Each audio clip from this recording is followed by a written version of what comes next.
Kwento naman kung ano nangyari ito sa bagong stadium ng UFL, Emperador. Well, from the last season, ngayon, nakumpleto na natin yung grandstand, na tinatapos na natin yung goal line bleachers. Yung sa grandstand natin, kumpleto na rin yung ating facilities. Meron na rin tayong locker rooms for both teams. We have a referee's quarters. So unti-unti, we're trying to develop everything. No?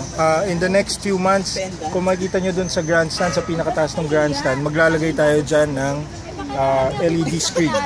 Okay? Para makita yung ating mga score and everything else. And nag-order kaming bagong nets para magkaroon tayong bagong nets for Emperador Stadium. So Rich, ikwento nyo naman sa amin kung bakit nagkaroon ngayon ng bayad yung UFL? Bakit?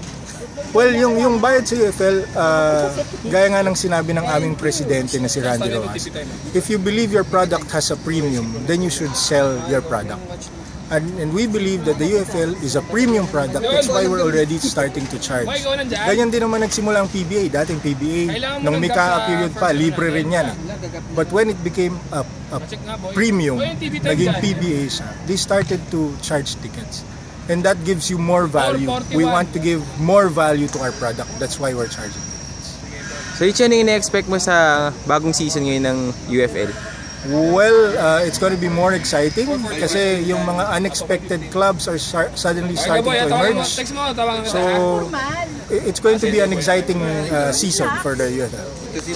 So Rich, imbitahan mo naman yung mga tao na manood ng games natin. Okay, inimbitahan ko lahat ng fans ng football, hindi lang ng UFL, hindi lang ng Ascals, all football fans in general. Please support us. We have live matches here at Emperador Stadium and we're live on Action TV every Tuesday and Thursday.